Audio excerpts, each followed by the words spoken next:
lorsqu'on redéfinit c'est quoi le chrétien c'est celui qui est comme Christ en fait. Donc notre objectif c'est de devenir comme Christ, de grandir spirituellement. Alors si le développement personnel peut m'aider à grandir spirituellement, je ne dois pas le rejeter en fait sous prétexte que certains disent que c'est pas bon à cause de certaines choses. J'écarte ce qui n'est pas bon dans le développement personnel et je retiens ce qui est bon pour m'aider à grandir personnellement et même spirituellement aussi. D'accord. Hello mes authentiques, j'espère que vous allez bien parce que moi je vais super bien. Alors bienvenue dans cette nouvelle vidéo.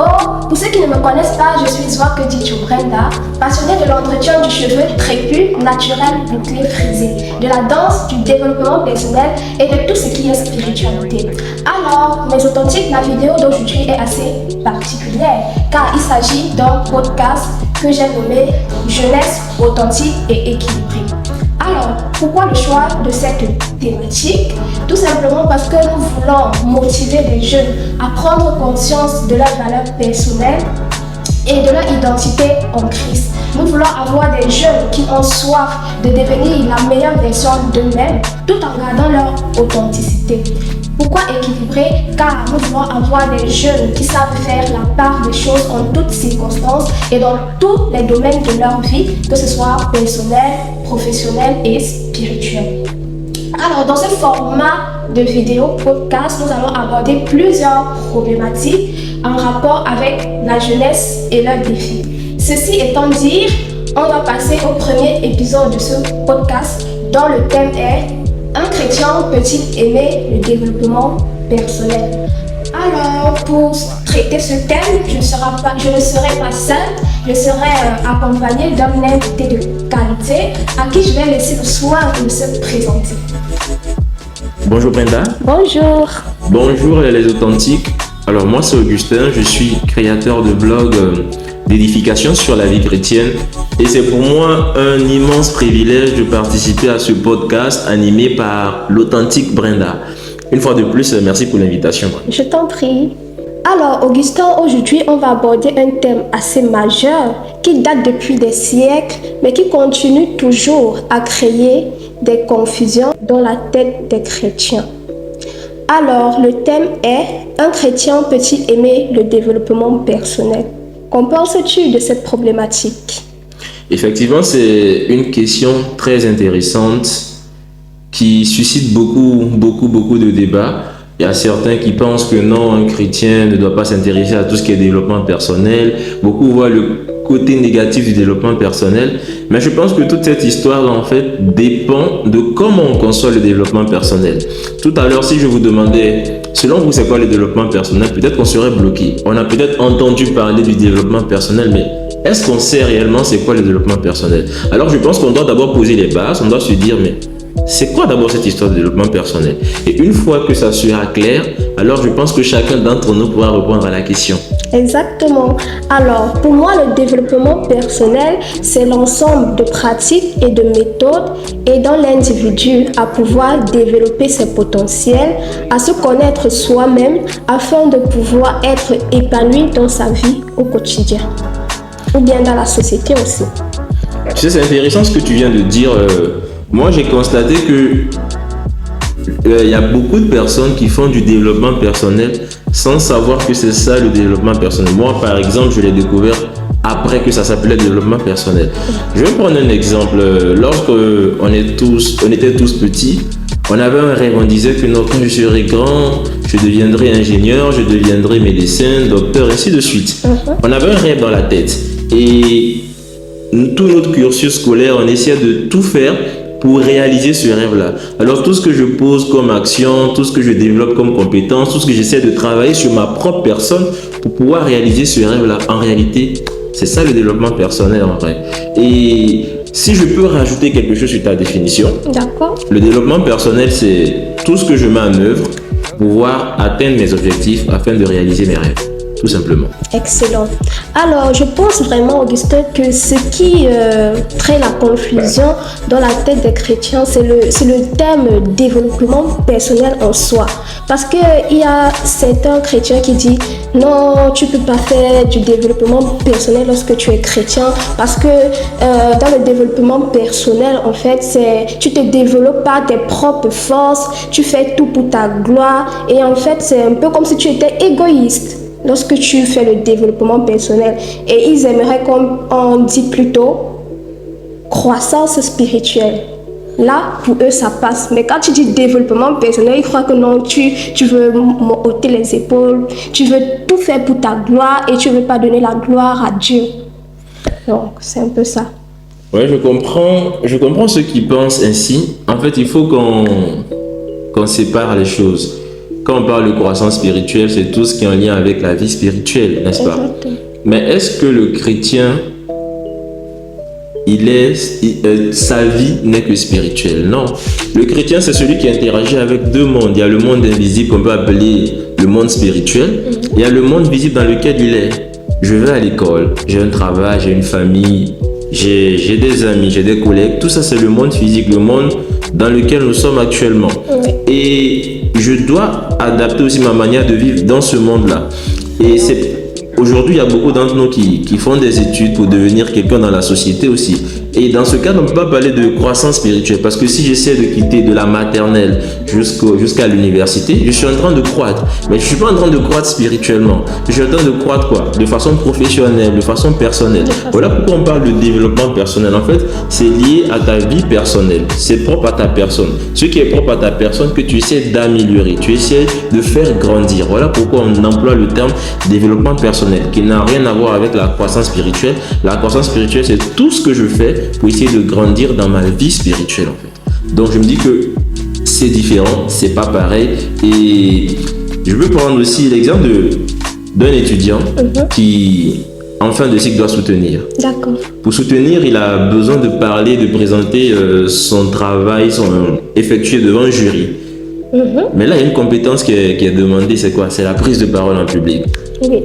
Si on reste sur le terme de croissance spirituelle, je peux passer des temps de jeûne et de prière, ça ne va jamais m'aider à parler en public. Alors pour que j'arrive à parler en public, il faut que je travaille en fait cet aspect-là, de savoir comment est-ce que me tenir devant les gens, quelle posture adopter, comment vaincre ma timidité, comment arriver à parler sans avoir froid aux yeux, pouvoir défendre en fait mon sujet devant un jury. Et ça, ce n'est pas la prière, ce n'est pas les jeunes qui vont te donner ça, c'est ce qu'on appelle le développement personnel qui va te permettre de pouvoir mieux parler en public et de vaincre ta timidité. Exactement, merci beaucoup. Et comme tu viens de dire, en fait, ça me rappelle mon témoignage personnel. Dans l'enfance, j'étais une personne très, très, très timide et je n'osais pas m'approcher de mes camarades. Je pouvais rester silencieuse toute une journée sans parler, au point même de perdre de vocabulaire, tu t'imagines? Et ça a duré comme ça jusqu'à mes 18 ans. Et j'ai grandi dans une famille chrétienne, donc ça veut dire que je connaissais déjà Christ. Mais il ne s'était pas encore révélé à moi en ce qui concerne la timidité, comme on l'a vu à la cellule, en fait, que l'apôtre Paul, il priait pour que Dieu nous donne la révélation de l'esprit. Et c'est à partir de mes 18 ans, en fait, que Dieu s'est révélé à moi par rapport à ce sujet. Il me dit, Brenda, je ne t'ai pas donné un esprit de timidité. Tu as besoin de sortir de ta zone de confort pour pouvoir entrer dans la mission, dans l'appel que j'ai pour toi. En restant dans la timidité, tu ne peux rien faire. Et moi, je t'appelle à de grandes choses. Et depuis ce jour-là, j'avais vraiment la soif de quitter cette zone de confort parce que moi, ça ne m'arrangeait pas, je me sentais mal. Et donc, ce que j'ai fait, j'ai essayé par mes propres forces, mais j'y arrivais pas. Je savais qu'en fait, que Dieu voulait que je sorte de cette timidité, mais je ne savais pas comment m'y prendre. Et puis, j'ai décidé en fait d'aller regarder sur YouTube, juste par curiosité. Et j'ai tapé sur YouTube comment vaincre la timidité. Et donc, il y a un livre de développement personnel qui parlait de ce thème justement, comment vaincre la timidité. Et j'ai regardé cette vidéo, on m'a dit, bon, tu ne vas pas quitter de cette timidité directement, tu vas commencer d'abord par saluer les gens, aborder les gens lorsque tu es à l'école, tu abordes les gens, tu prends ce courage, tu pars leur saluer. Après, une fois que tu es à l'aise avec ça, tu pars, mais tu enchaînes avec regarder les gens dans les yeux. Parce que lorsque tu as les yeux fuyants, ça se sent en fait que tu n'es pas confortable. Donc tu t'entraînes aussi à regarder les gens dans les yeux. Et après ça, tu participes en classe, tu oses lever la main à l'école pour pouvoir donner ton opinion. Et donc c'est comme ça en fait que je me suis grandement améliorée grâce au développement personnel, parce qu'on me disait de manière simple, tu appliques ça, tu salues d'abord les gens, ensuite tu les regardes dans les yeux, ensuite tu lèves la main à l'école. Et voilà, aujourd'hui franchement ça m'a beaucoup aidé. La preuve, j'ai une chaîne YouTube, ce qui était impossible pour moi à l'époque. Donc voilà un peu. Et toi, est-ce que tu as un témoignage concernant le développement personnel? Bon, j'ai plein de témoignages concernant le développement personnel. D'accord. Il y a plein d'auteurs que j'ai lus. Il y a un auteur que j'aime bien, Dale Carnegie. Il y a l'un de ses livres qui parle de comment se faire des amis. C'est un livre qui parle de la manière dont on peut améliorer nos relations avec les autres, en fait. Mais le livre qui m'a le plus marqué, c'est un livre de Charles Duhigg qui parle de changer ses habitudes. J'avoue que j'étais dans une phase où je cherchais à développer de nouvelles habitudes parce que j'avais des habitudes qui n'étaient pas trop bonnes. Et j'ai lu ce livre, il a essayé de, comme tu l'as expliqué tout à l'heure, de donner des astuces, comment délaisser des mauvaises habitudes et adopter de bonnes habitudes. Et après avoir lu ce livre, en fait, j'étais tellement convaincu que ouais, c'est ce qu'il me fallait pour changer des habitudes. Maintenant, l'avantage que ce livre m'a procuré, c'est que je l'ai utilisé aussi pour développer de nouvelles habitudes dans ma vie de prière. Et donc, qu'est-ce que je veux dire par là? Le développement personnel en soi, il n'est pas mauvais, mais c'est à nous en tant que chrétiens de savoir faire la part des choses, de se dire que dans tout ce qu'on me propose comme développement personnel, est-ce que tout est bon? Il y a des techniques de méditation dans le développement personnel telles que le yoga, la méditation transcendantale, en fait, l'hypnose et tout. Ce sont des trucs qui ne sont pas bien pour le chrétien. Donc, en tant que chrétien, je dois savoir discerner ce qui est bien pour ma foi et ce qui ne l'est pas. Et voilà, on ne doit pas rejeter carrément le développement personnel, de se dire, mais comment est-ce que je peux utiliser ce développement personnel pour grandir avec Christ? Et moi, ça m'a aidé ce livre parce que ça m'a permis de développer de nouvelles habitudes pour grandir dans ma vie de prière, avoir une habitude de prière et tout. Et c'était vraiment intéressant. Donc, je me dis que lorsqu'on redéfinit c'est quoi le chrétien c'est celui qui est comme Christ en fait.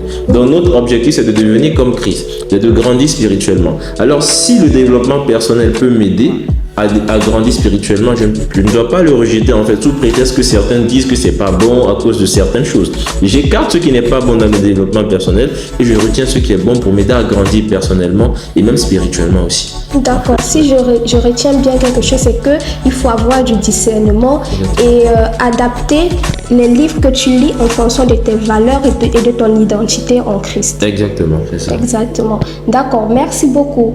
Et j'aimerais aussi savoir, est-ce que Dieu est vraiment contre le développement personnel? C'est intéressant. Je dirais que non, Dieu n'est pas contre le développement personnel. Il y a un passage dans le livre de Matthieu qui parle de la parabole des talents, où il y a le maître qui a confié des talents à plusieurs personnes et il voulait que chacune des personnes développe ce talent-là en fait. Et chacune des personnes en fait a reçu quelque chose. Peut-être que certains ne l'ont pas découvert, mais nous tous, nous avons quelque chose. Et ce que Dieu attend de nous, c'est que nous développons ce que nous avons reçu.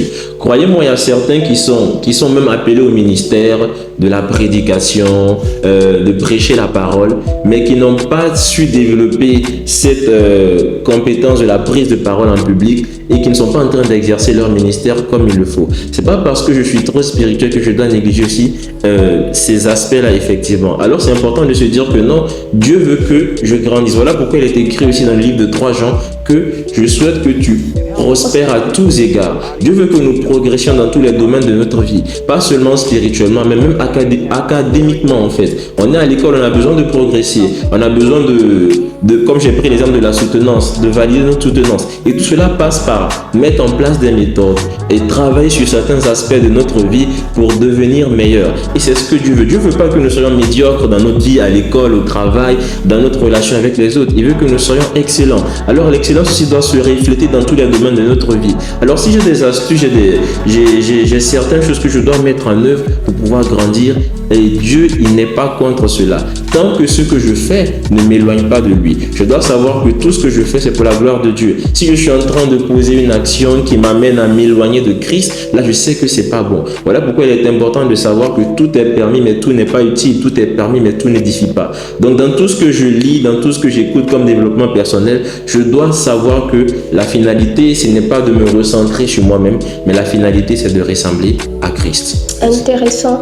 Et il y a certains chrétiens aussi qui prennent comme argument que les livres de développement personnel ne sont pas bibliques et que vous lisez seulement. Est-ce que vous connaissez la source de ce livre? Pour lire, c'est pas biblique, le développement personnel n'est pas biblique. Dans la Bible, tu peux tout retrouver, tous ces conseils que vous voulez là. La Bible est un livre complet et là où tu peux retrouver toutes les instructions que tu as besoin. Pourquoi tu prends un livre de développement personnel qui n'est pas biblique et tu veux appliquer en plus de la Bible que tu as déjà? Alors c'est intéressant. Bon, ceux qui j'ai dit ça... moi, je sais que dans mon cursus scolaire, on nous a demandé de lire des romans.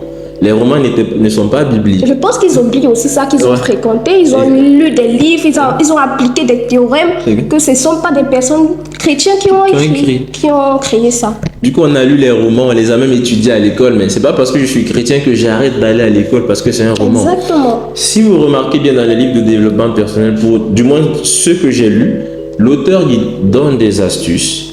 Il nous dit comment faire en fonction de son vécu, en fonction de son expérience.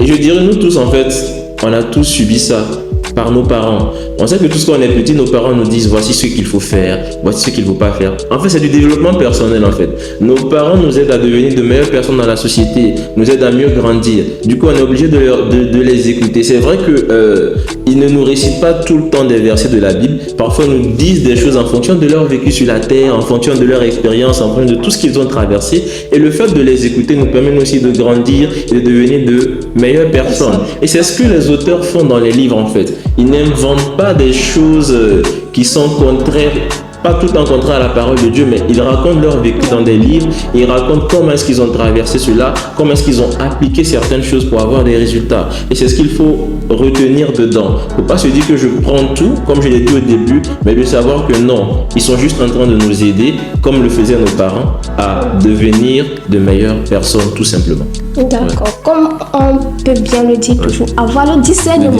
C'est juste avoir le discernement, mais authentique. Tu dois prendre des conseils qui ont trait avec tes valeurs personnelles et ton identité en Christ. Exactement. Tout simplement. Voilà pourquoi nous aussi, on n'est pas d'accord avec les choses de yoga, de l'hypnose. Nous ne sommes pas d'accord parce que ça n'entre pas dans nos valeurs chrétiennes. On ne va pas tout gober comme ça.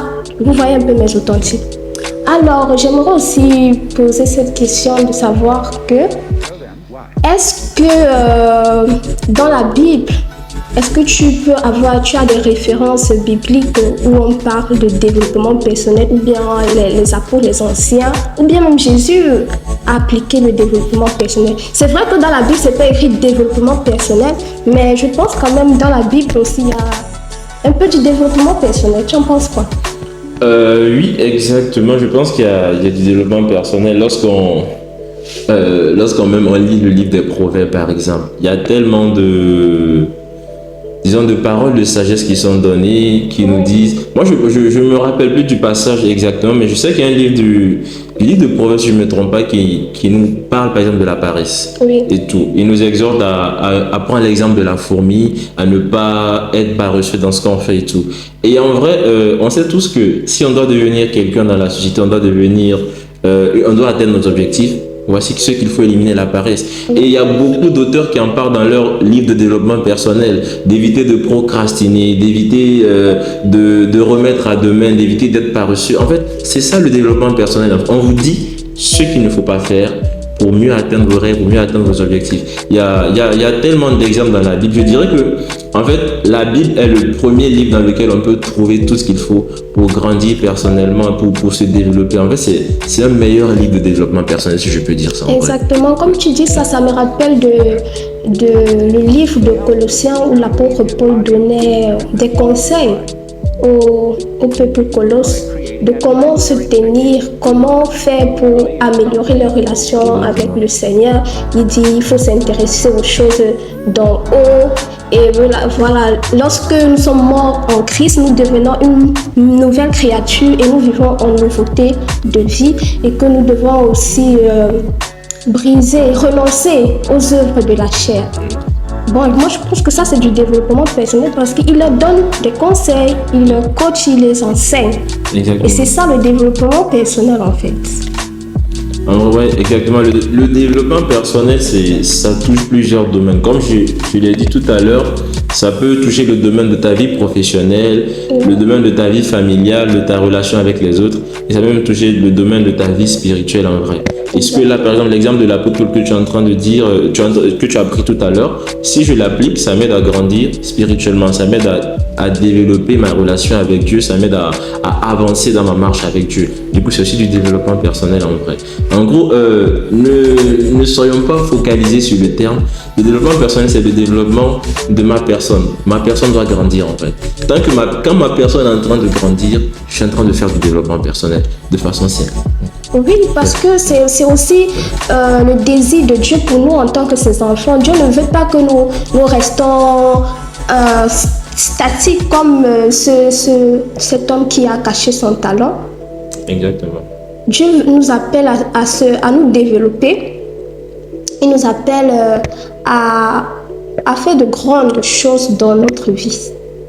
Alors, Augustin, au vu de tout ce qu'on vient de dire ici, est-ce que un chrétien peut appliquer, c'est pas mal pour un chrétien d'appliquer le développement personnel?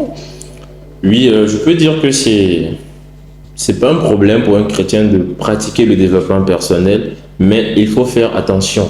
En fait, c'est vrai que nous sommes actuellement dans les temps de la fin et il y a tellement de ruses. On peut se servir du développement personnel pour insérer beaucoup de choses en fait dans notre vie. On a parlé du yoga, on a parlé de l'hypnose, on a parlé de certaines méditations qu'on fait. On nous dit que c'est pour se relaxer, mais en vrai c'est beaucoup plus spirituel en fait que ça.